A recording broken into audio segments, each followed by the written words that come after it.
సంపూర్ణ కార్తీక మహాపురాణము రెండవ రోజు పారాయణము తృతీయాధ్యాయము బ్రహ్మర్షి అయిన శ్రీ వశిష్ఠ మహర్షి రాజర్షి అయిన జనకునికి ఇంకా ఇలా చెప్పసాగాడు. రాజా, స్నాన, దాన, జప తపాలలో దేవినిగాని ఈ కార్తీక మాసంలో ఏ కొద్దిపాటిగా ఆచరించినప్పటికీ కూడా అది అక్షయమైన ఫలాన్నిస్తుంది. ఎవరైతే సుఖలలాసులై శరీర కష్టానికి జడిసి కార్తీక వ్రతాన్ని ఆచరించరో అటువంటి వాళ్ళు 100 జన్మలు కుక్కలుగా పుడతారు. శ్లోకం పౌర్ణమ్యాం కార్తీకేమాసి స్నానాందీస్తు నాచరన్ కోటి జన్మసు చండాలయోనౌ సంజాయతే నృప క్రమాద్యోనౌ సముత్పన్నో భవతి బ్రహ్మరాక్షసః అత్రి వోదాహరంతి మమితిహాసం పురాతనం. భావం కార్తీక పౌర్ణమినాడు స్నాన, దాన జపోపవాసాలలో ఏ ఒక్కటీ కూడా ఆచరించని వాళ్లు కోటి పర్యాయాలు చండాలపు యోనులలో జన్మించి తుదకు బ్రహ్మరాక్షసులుగా పరిణమిస్తారు. ఇందుకు ఉదాహరణంగా ఒక గాథను చెబుతాను విను. తత్వనిషోపాఖ్యానము. అతి పూర్వకాలంలో ఆంధ్రదేశంలో తత్వనిష్ఠుడనే బ్రాహ్మణుడు ఉండేవాడు.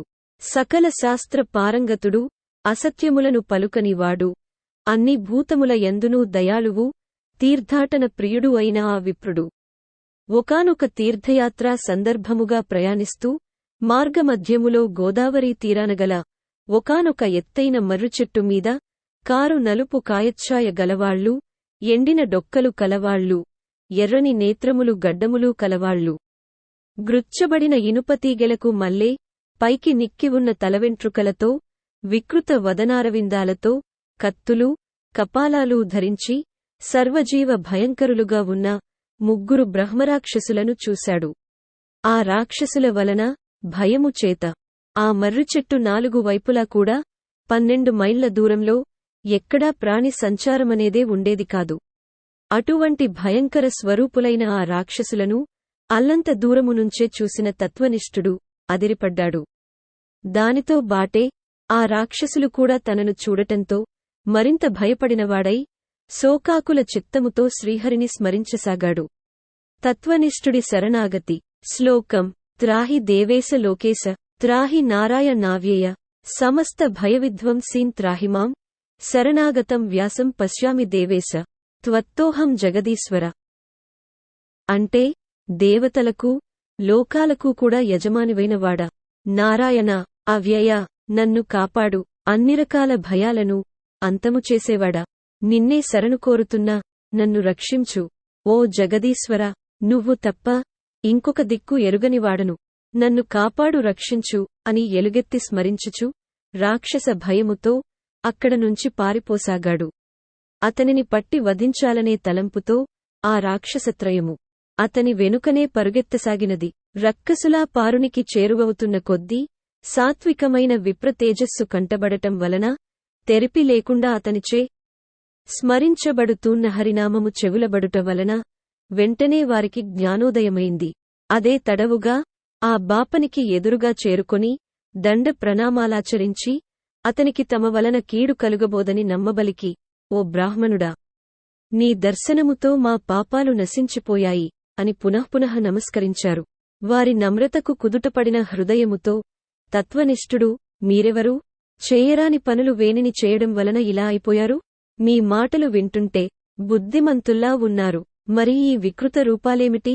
నాకు వివరముగా చెప్పండి. మీ భయబాధావళి తొలగే దారి చెబుతాను అన్నాడు. ద్రావిడుని కథ. పారుని పలుకులపై ఆ రక్కసులలో ఒకడు తన కథనిలా వినిపించసాగాడు. విప్రోత్తమా, నేను ద్రావిడుడను. ద్రవిడ దేశమందలి మందరమనే గ్రామాధికారినైన నేను కులానికి బ్రాహ్మణుడనే అయినా గుణానికి కుటిలుడని వంచనామయ వచః చమత్కారుడిని అయి ఉండేవాడిని. నా కుటుంబ శ్రేయస్సుకై అనేకమంది విప్రుల విత్తాన్ని హరించాను. బంధువులకుగాని బ్రాహ్మణులకుగాని ఏనాడూ పట్టడన్నమైనా పెట్టి ఎరుగను. నయవంచనలతో బ్రాహ్మణ ధనాన్ని అపహరించడం చేత నా కుటుంబము నాతో సహా 7 తరాల వాళ్లు అధోగతుల పాలైపోయారు. మరణానంతరము దుస్సహమైన నరకయాతనలు అనుభవించి చివరికిలా బ్రహ్మరాక్షసుడనయ్యాను. కృపాయత్త చిత్తుడవై నాకు ముక్తినిచ్చే యుక్తిని చెప్పు అన్నాడు. ఆంధ్రదేశీయుని గాథ. రెండవ రాక్షసునిలా విన్నవించుకోసాగాడు. ఓ పవిత్రుడా, నేను ఆంధ్రుడను, నిత్యమూ నా తల్లిదండ్రులతో కలహించుచు వారిని దూషించుచు ఉండేవాడిని. నేను నా భార్యాపిల్లలతో మృష్టాన్నాన్ని తింటూ తల్లిదండ్రులకు మాత్రం చద్దికూటిని పడవేసేవాడిని. బాంధవ బ్రాహ్మణ కోటికేనాడు ఒక పూటైనా భోజనము పెట్టక విపరీతముగా ధనార్జన చేసి ఆ కావరముతో బ్రతికేవాడిని. ఆ శరీరము కాలం చేశాక నరకానపడి ఘోరాతి ఘోరమైన బాధలనుభవించి చివరికి ఇక్కడిలా పరిణమించాను. ఆ ద్రావిడునికివలెనే నాకు కూడా ముక్తి కలిగే దారిని బోధించుము అని అన్నాడు. పూజారి కథ. అనంతరం మూడవ రాక్షసుడు ముందరకు వచ్చి ఇలా మొరపెట్టనారంభించాడు. ఓ సదాచార సంపన్నుడా, నేను ఆంధ్రదేశపు బ్రాహ్మణుడను, విష్ణ్వాలయంలో పూజారిగా ఉండేవాడిని, కాముకుడను, అహంభావిని, కఠినవచస్కుడని అయిన నేను భక్తులు స్వామివారికి అర్పించే కైంకర్యాలన్నిటినీ నా వేశ్యలకు అందచేసి విష్ణు సేవలను సక్రమముగా చేయక గర్వముతో తిరిగేవాడిని. తుదకు గుడి దీపాలలో నూనెను కూడా హరించి వేశ్యలకు ధారపోసి వారితో సంభోగ సుఖములను అనుభవించుచు పాపపుణ్య విచక్షణారహితుడనై ప్రవర్తించేవాడిని. ఆ నా దోషాలకు ప్రతిఫలంగా నరకమును చవిచూసి అనంతరము ఈ భూమిపై నానావిధ హీనయోనులలోనూ నానా నీచ జన్మలను ఎత్తి కట్టకడకి బెట్టిదైన బ్రహ్మ రాక్షసునిగా పరిణమించాను. ఓ సదాయుడా, నన్ను మన్నించి మరలా జన్మించే అవసరం లేకుండా మోక్షాన్ని పొందే మార్గాన్ని ప్రవచించవయ్యా అని ప్రార్థించాడు. బ్రహ్మరాక్షసులు ఉత్తమ గతి పొందుట, తమ తమ పూర్వ భవకృత మహాఘరాశికి ఎంతగానో పశ్చాత్తాపపడుతున్న ఆ రక్కసులకు అభయమిచ్చి, భయపడకండి, నాతో కలిసి కార్తీక స్నానానికి రండి, మీ సమస్త దోషాలూ నశించిపోతాయి అని చెప్పి వారిని తన వెంట బయలుదేరదీశాడా బ్రాహ్మణుడు. అందరూ కలిసి కావేరీ నదిని చేరారు. అక్కడ తత్వనిష్ఠుడు బ్రహ్మరాక్షసులు నిమిత్తమై సంకల్పం చేసి తాను స్వయముగా ముందు స్నానం చేసి పిమ్మట రక్కసుల చేతకూడా స్నానం చేయించాడు. శ్లోకం.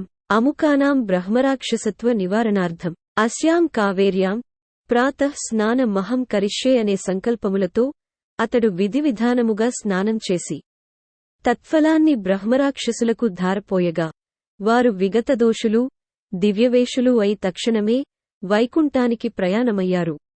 విదేహరాజా, అజ్ఞానము వలన కాని మోహ ప్రలోభాల వలన గాని ఏ కారణము చేతనైనా గాని కార్తీక మాస సూర్యోదయ కాలాన కావేరీ నదిలో స్నానమాచరించి విష్ణువును పూజించిన వాళ్లకు నిస్సందేహముగా 10,000 యజ్ఞాలు చేసిన ఫలము కలుగుతుంది.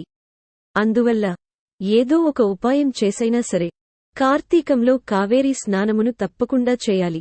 కావేరీలో సాధ్యము కాకపోతే గోదావరిలోనైనా మరెక్కడైనా సరే ప్రాతః స్నానం మాత్రం చేసి తీరాలి.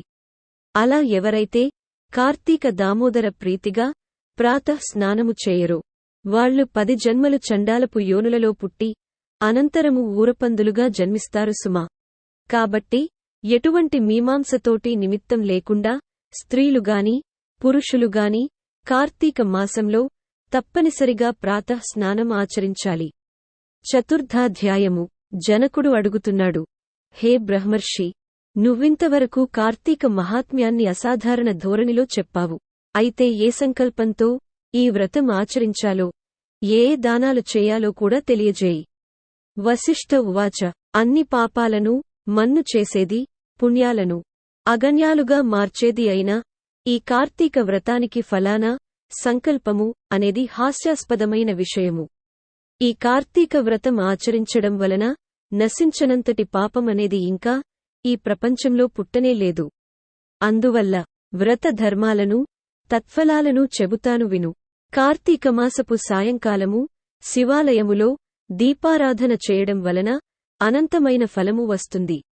శివాలయ గోపురద్వారా శిఖరాలయందుగాని శివలింగ సన్నిధిని గాని దీపారాధన చేయడం వలన అన్ని పాపాలు అంతరించిపోతాయి. ఎవరైతే కార్తీకములో శివాలయములో ఆవు నేతితోగాని నువ్వుల నూనెతోగాని ఇప్ప నారింజ నూనెలతోగాని దీప సమర్పణ చేస్తారో వాళ్లు ధర్మవేత్తలవుతారు. ఆఖరికి ఆముదపు దీపాన్నైనా సమర్పించినా వాళ్లు అత్యంత పుణ్యవంతులవుతారు. కనీసము కాంక్షతోగాని నలుగురి నడుమ బడాయి కోసం గాని దీపాన్నిచ్చే వాళ్లు కూడా శివప్రియులవుతారు. ఇందుకు ఉదాహరణగా ఒక చిన్న కథ చెబుతాను విను. కార్తీక దీపారాధన మహిమ. పూర్వము పాంచాల దేశాన్ని పరిపాలించే మహారాజొకడు కుబేరుని మించిన సంపద కూర్చుకుని ఉన్న కుమారులు లేని కారణంగా కృంగిపోయిన వాడై కురంగపానికై తపస్సుకు కూర్చున్నాడు. మధ్యకాలంలో అటుగా వచ్చిన పిప్పలుడనే ముని అతని తపస్సుకు కారణమడిగి తెలుసుకుని, ఓ రాజా, ఈ మాత్రపు కోరికకు తపస్సుతో పనిలేదు. కార్తీక మాసములో శివప్రీతిగా వ్రతమాచరించి బ్రాహ్మణులను దీపదాన దక్షిణలతో సంతోషపెట్టు. అలా చేస్తే నీకు తప్పక పుత్రక సంతానము కలుగుతుందని చెప్పాడు. ఋషి వాక్యమును శిరోధార్యముగా తలచి ఆ పాంచాలుడు తన పట్టణము చేరి కార్తీక వ్రతమాచరించి శివప్రీతికై బ్రాహ్మణులకు దీపదానములను చేశాడు. తత్ఫలముగా మహారాణి నెల తప్పి యుక్తకాలములో పురుష శిశువును ప్రసవించింది. రాజదంపతులు ఆ శిశువుకి శత్రుజిత్తు అని పేరు పెట్టారు. శత్రుజిత్తు చరిత్రము. ఆ శత్రుజిత్తు దినదిన ప్రవర్ధమానుడై పెరిగి యువకుడై వీరుడై వేశ్యాంగనాలోలుడై అప్పటికీ తృప్తి చెందక పరస్త్రీరక్తుడై యుక్తాయుక్త విచక్షణా నాస్తికుడై శాస్త్ర ధిక్కారియై వర్ణ సంకరకారకుడై హితవు చెప్పవచ్చిన వారిని చంపుతానని బెదరించుచు స్వేచ్ఛాచారియై ప్రవర్తింపసాగాడు. అటువంటి సందర్భంలో సౌందర్యరాశి సింహమధ్యమా అరటి దోనెల వంటి తొడలు గలది, పెద్ద పెద్ద పిరుదులు కుచాలు కన్నులు కలది, చిలుకవలే చక్కని పలుకులు గలది అయిన ఒక బ్రాహ్మణ పత్ని తారసిల్లింది. శత్రుజిత్తు ఆమె పట్ల మోహితుడయ్యాడు. అనుపమాన సౌందర్య శౌర్య తేజో విరాజితుడైన ఈ యువరాజు పట్ల ఆ బాపనిది కూడా మోజుపడినది. తత్కారణముగా ఆమె రోజూ రాత్రి తన భర్త నిద్రపోగానే సంకేత స్థలంలో రాజకుమారుని కలిసి సురత క్రీడలలో సుఖించేది. రంకూబొంకు దాగవుగదా. ఏదో విధంగా ఈ సంగతి ఆ బాపని దాని భర్తకు తెలిసిపోయినది. అది మొదలు అతనొక కత్తిని ధరించి ఈ రంకు జంటను ప్రత్యక్షంగా చూసి వారి గొంతులుత్తరించాలని తిరుగుతున్నాడు. మహాకాముకురాలైన జారినిగాని ఆ శత్రుజిత్తుగాని ఈ సంగతి ఎరుగరు. రోజులిలా గడుస్తూ ఉండగా ఒకానొక కార్తీక పౌర్ణమి సోమవారం నాడు రాత్రి ఆ కాముకులు తమ సురత క్రీడలకై ఒకానొక శిథిల శివాలయాన్ని సంకేత స్థానముగా ఎంచుకున్నారు. అపరరాత్రి వేళ వాళ్లు అక్కడ కలుసుకున్నారు.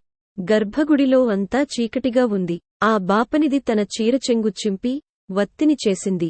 రాజకుమారుడు ఎక్కడినించో ఆముదమును తెచ్చాడు. ఇద్దరూ కలిసి అక్కడి ఖాళీ ప్రమిదలో ఆ రెంటినీ జోడించి దీపం పెట్టారు. ఆ దీపపు వెలుగులో ఒకరి అందాలొకరు చూసుకుంటూ సంభోగములో లీనమయ్యారు. ఈ విషయాన్ని ఆ బాపన దాని మొగుడు ఎలాగో తెలుసుకున్నాడు. కత్తి పట్టుకుని వచ్చాడు. ముందుగా శత్రుజిత్తుని, అనంతరం తన భార్యను తెగనరికి తాను కూడా అదే కత్తితో పొడుచుకుని ఆత్మహత్య చేసుకున్నాడు. ఆ విధంగా వాళ్లు ముగ్గురూ ఆ రాత్రి అక్కడికక్కడే విగతజీవులు కాగానే పాశహస్తులైన యమదూతలు, పవిత్రాత్ములైన శివదూతలు ఒకేసారి అక్కడకు చేరారు. శివదూతలు రాకుమారుడిని, రంకులాడిని తమ విమానంలో కైలాసానికి తీసుకుపోసాగారు. యమదూతలు అమాయకపు బాపడిని తమతో నరకము వైపు లాగుకొని పోసాగారు. అందుకచ్చెరుపడిన పారుడు, ఓ శివదూతలారా, కాని పనిచేసిన వారికి కైలాసభోగము, నా వంటి సదాచారుడికి నరకయోగమునా అని ప్రశ్నించగా అందులకా శివదూతలు, వీరెంత పాపాత్ములైనా ఈరోజు కార్తీక పూర్ణిమ సోమవారం కాబట్టి శివాలయములో అందున శిథిలాయములో శివలింగమునకు ఎదురుగా దీపారాధన చేశారు గనక వారి పాపాలు నేరాలు నశించి పుణ్యాత్ములయ్యారు. ఏ కారణం చేతనైనా సరే కార్తీక మాసములో అందున పౌర్ణమినాడు, పైగా సోమవారమునాడు దేవాలయములో దీపారాధనము చేయడం వలన అత్యధిక పుణ్యాత్ములైన వీళ్లని పాపకర్ములుగా భావించి చంపిన కారణంగా నువ్వు పుణ్యహీనుడివి, పాపాత్ముడివి అయ్యావు. అందుకే నీకు నరకము, వీరికి కైలాసము అని చెప్పారు. బ్రాహ్మణుడికి శివపారిషదులకు జరిగిన ఈ సంభాషణను విన్న శత్రుజిత్తు తాను కలుగచేసుకుని, అయ్యలారా, దోషులము మేమయ్యుండగా మాకు కైవల్యమిచ్చి మమ్మల్ని చంపి పుణ్యాత్ములను చేసిన ఆ అమాయకుడిని నరకానికి పంపడం భావ్యము కాదు. కార్తీక మాసము దొడ్డదైతే అందునా పౌర్ణిమ గొప్పదైతే సోమవారము మరీ ఘనమియనదైతే దీపారాధన మరీ పుణ్యకరమైనదైతే మాతో బాటే కలసి మరణించిన ఆ బాపనికి కూడా కైలాసమీయక తప్పదని వాదించడం జరిగింది. తత్ఫలముగా శత్రుజిత్తు తాను తన ప్రియురాలు ఆచరించిన వత్తి తైలముల పుణ్యము తాముంచుకుని ఆ దీపమును వెలిగించిన పుణ్యమును బ్రాహ్మణునకు ధారపోయగా శివదూతలు ఆ విప్రుని కూడా యమదూతల నుండి విడిపించి తమతో కైలాసానికి తీసుకుని వెళ్లారు. కాబట్టి ఓ మిథిలానగరాధీశ్వర, కార్తీక మాసములో తప్పనిసరిగా శివాలయములోగాని విష్ణువాలయంలోగాని దీపారాధన చేసి తీరాలి. నెలపొడుగునా చేసిన వాళ్లు జ్ఞానులై తద్వారా మోక్షాన్ని పొందగలుగుతారు. అందున శివాలయములో చేసిన దీపారాధన నిరంతర మోక్ష ప్రదాయినిగా గుర్తించు. నా మాట విని కార్తీక మాసము నెలపొడుగునా నువ్వు శివాలయములో దీపారాధన చేయి. ఏవం శ్రీ స్కాంద పురాణాంతర్గత కార్తీక మహాత్మ్యమందు చతుర్థాధ్యాయ అస్సమాప్తః. రెండవ రోజు పారాయణము సమాప్తము.